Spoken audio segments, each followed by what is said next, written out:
let's move on to this wild stuff going on in the media right now. It's been a while since there's been a debacle like this in the media, and it's definitely due. Um, I guess I'll intro it a bit, and you might be able to fill in even more details. But as everyone knows, there has been a trucking convoy traveling across the country with the purpose of going to Ottawa to protest the vaccine mandates that have prevented unvaccinated truck drivers from traveling from Canada to the States, and in some cases, even interprovincially. So this mandate was set up on the 15th. A lot of people are very angry about it. I can see the logic in being upset. A lot of people don't realize how much we rely on the trucking industry to be the entire backbone of our economy. Anything you see in a store on a shelf got there on a truck. Even if it came on a boat or a plane, it was loaded onto a truck and it got to a store. The truckers are completely essential.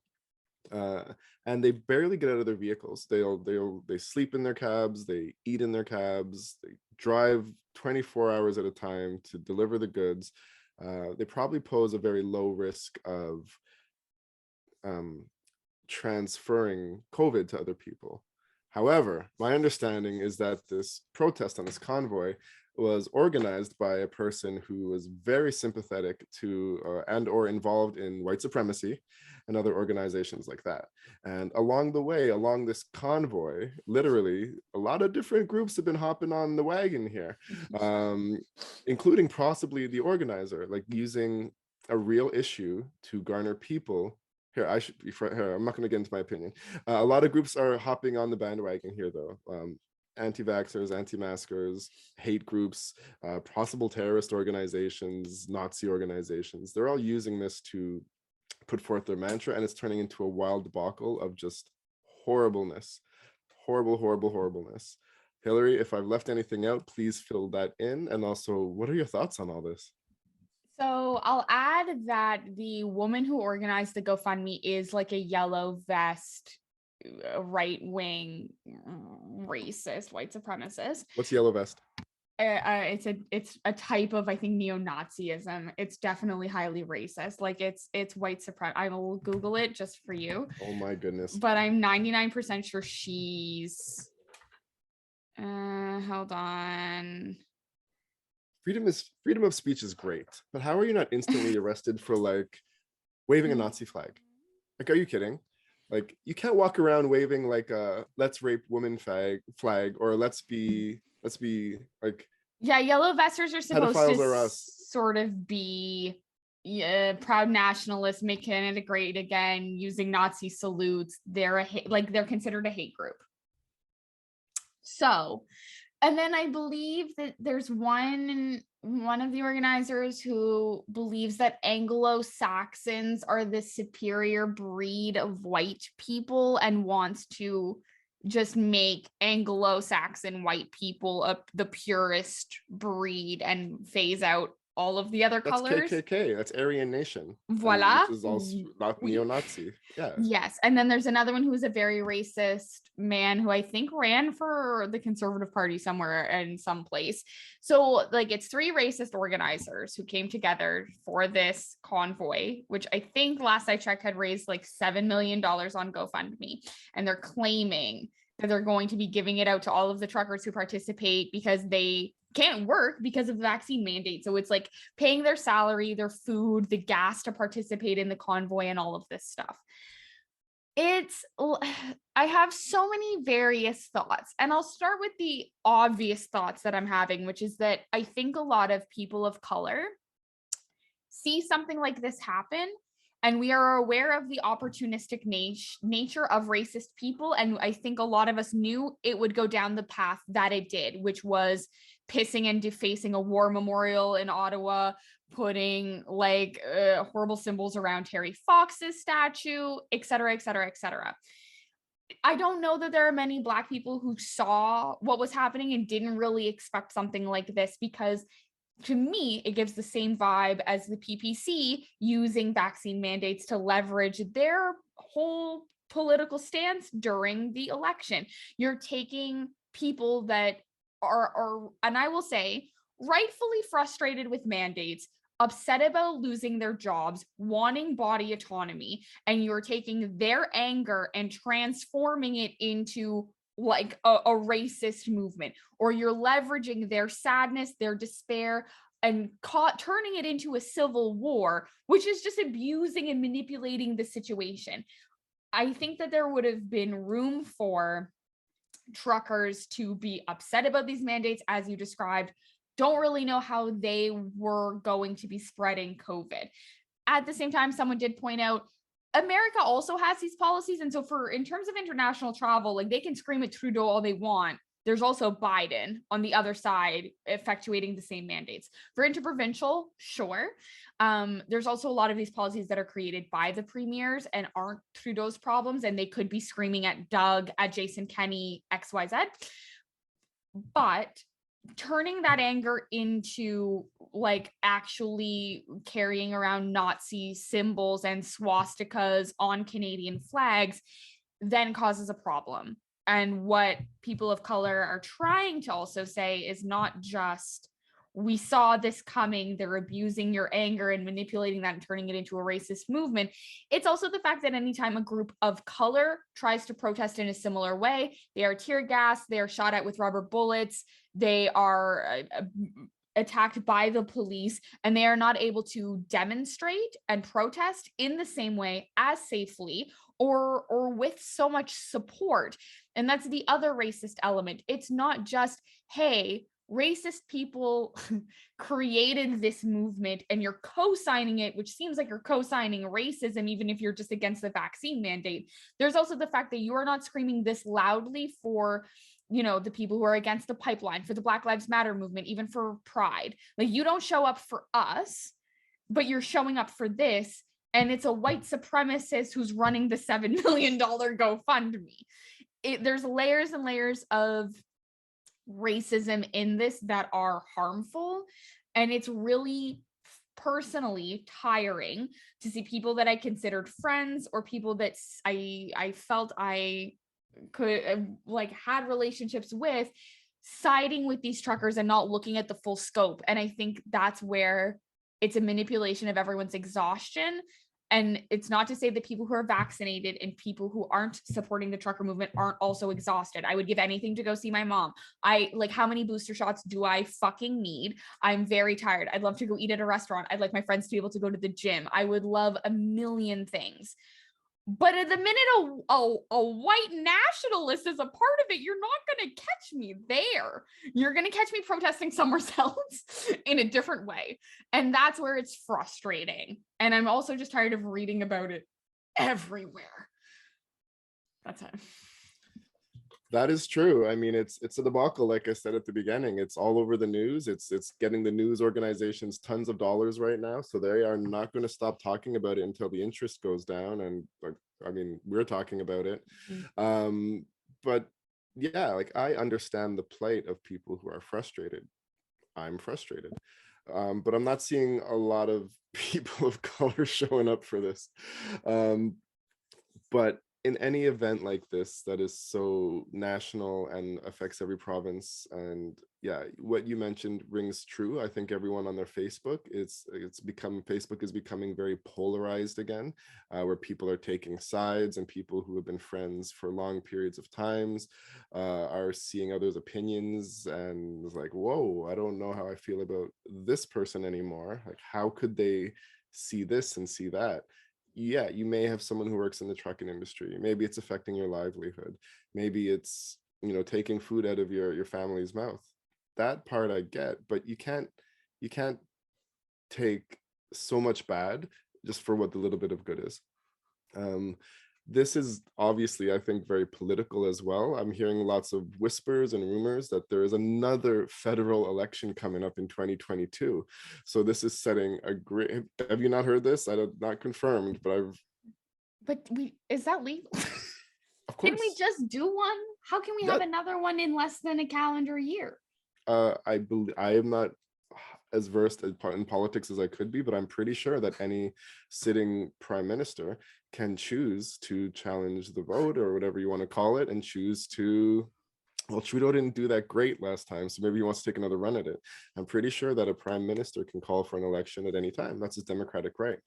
I thought Do you that want to we were comment before I go having, on? I was just going to say, I thought that maybe I had heard whispers of a provincial election, and I had heard that like, first I heard that Aaron O'Toole was actually going to go and like shake truckers' hands when they pulled up. I don't know if he actually ended up doing that. And I know that I think they had Jason Kenney's support. Shocking. Yep. So I couldn't tell what angle politics wise was happening. Okay. If it was going to be like a premier election or what was happening. I think I've heard that it was another federal election coming up, which is another headache. Yeah, I feel like I don't need another the stress pencil build, from the Justin. cortisol building up. Speaking of provincial, though, I mean, yeah, these people have to have understood before they set this mandate in place that while you are fighting the federal government to say, give us back our freedoms, you're not realizing that the only way they could do that is by taking away the province's freedoms to set their own mandates and choices. Like, give us our freedoms by taking away our province's right to freedom. Tell all the other provinces, federal government, that this is how it's going to be. All vaccine mandates, blah, off the table, gone. Ridiculous. This is a really dangerous movement. But before that, I also can sympathize with the my body, my choice point of view. But how are you demonstrating that by blocking highways? What about other people's bodies? What about the person that's trying to rush to the hospital to save their loved one's life and can't get on the highway because the trucks are blocking people's access? Like, that's not a proper protest to like block off transportation to essential services. That's very dangerous. It's very dangerous. I know in Quebec, they're starting to impose a health tax on people who are not vaccinated because unvaccinated people may take up more tax dollars in the healthcare system. That's a different thing, but this is a really different thing. Blocking highways, blocking people's access to work, hospitals, treatments, services, that's insane. The real dangerous thing about this thing that's happening is that these racist organizers who set up these convoys now have a ton of money, but even more dangerous, they now have the email addresses of possibly millions of Canadians that they can now send emails to push their propaganda. So yeah, you're a person who's barely informed. You see this trucking convoy where you're like, yeah, sick of the mandates. We need our trucks. We have to support our truckers because truckers are hard ass workers. But now they've joined into this. Maybe you donated $5 to GoFundMe and they have your email address now. Maybe you signed up to a Facebook or a website.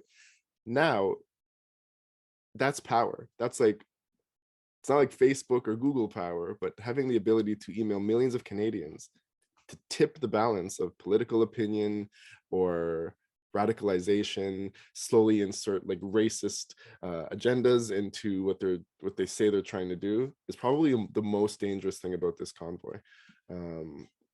And I'm just surprised that it's allowed to happen in general to begin with. Like, I wish I had the ability to sift through the data and scroll through the Facebook pages of all the people supporting the convoy so I could find out, like, yo, what was your opinion in February of 2020 when Indigenous people were blocking the railways because they didn't agree to the building of pipelines on their sacred lands? What were these people's opinions in 2020 when Black Lives Matter marches were going on? Were they all thugs and society disturbers, and they should be arrested, and they're just a bunch of hate-filled people? Did they have the same stance on those issues as they have now? And if not, that's an effing huge double standard, and they are really not seeing the big picture. I'll add that so they're currently at $8,979,950. A lot of private donors I hear too, like anonymous donors. 111.4 thousand donations.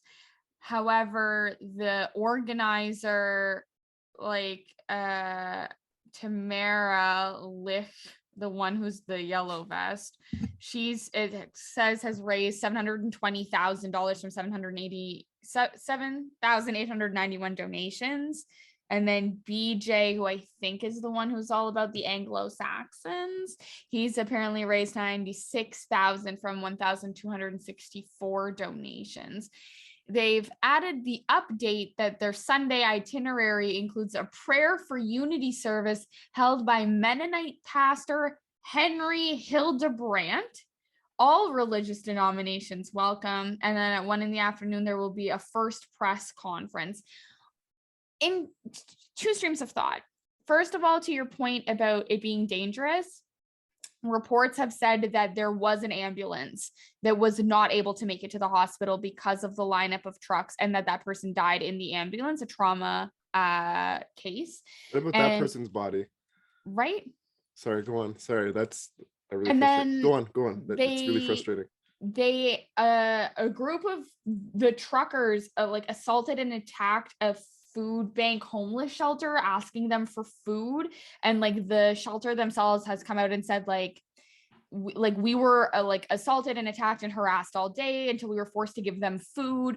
We were not able to then give it to our homeless clients who actually need the food, and so now multiple communities across the country are making clothes, donating money through their Etsy shops, etc., to give back to this this one group. But they did not ever come in peace, or at least not the whole group of them did. And so it again, if you signed up for I'm against the vaccine mandates, you were still associated with racists and terrorists who then stole literal food from the homeless and blocked off enough streets so that a person died in an ambulance on the way to the hospital instead of getting there in time.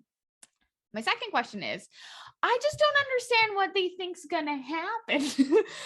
Justin's not at Parliament, and I don't know if this is where They're not even in session right now. No, no one's in session. No one's there. There's a pandemic. No one's home. No one's there. And what I don't understand,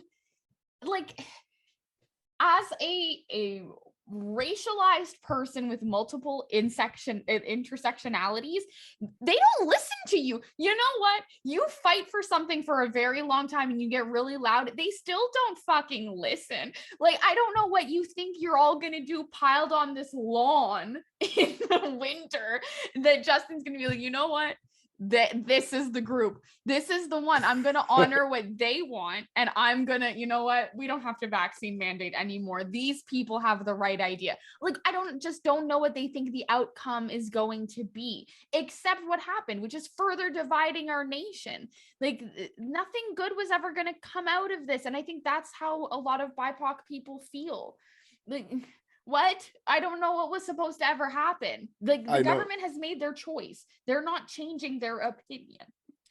I know what they're trying to do. I know what's gonna happen. It's the government's not changing their opinion. And I don't think they really think the government was going to.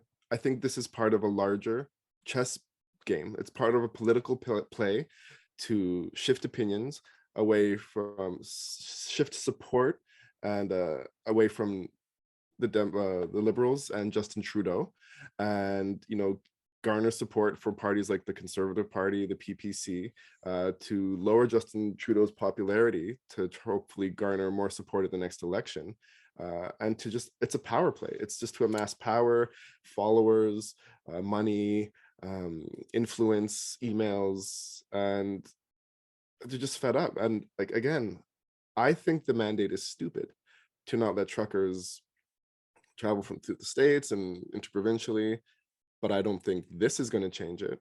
No. I also understand, like you said, that people are tired and fed up. They just want to get out on the streets and have a party, right? Mm-hmm. For some people, they just want to have a party. Just want to what's it called? Turn up, get crunk, right? There's a lot of people in these protests for different reasons. But from the moment you read on the news that this is organized by white supremacists, regardless of all your other opinions, you got to walk away. Yeah. You got to walk away. That's, oh, no, this is not my fight. I'm not with this. I can't support this. That's what these Canadians need to do. You can't say it's about the truckers, but it's run by a white supremacist.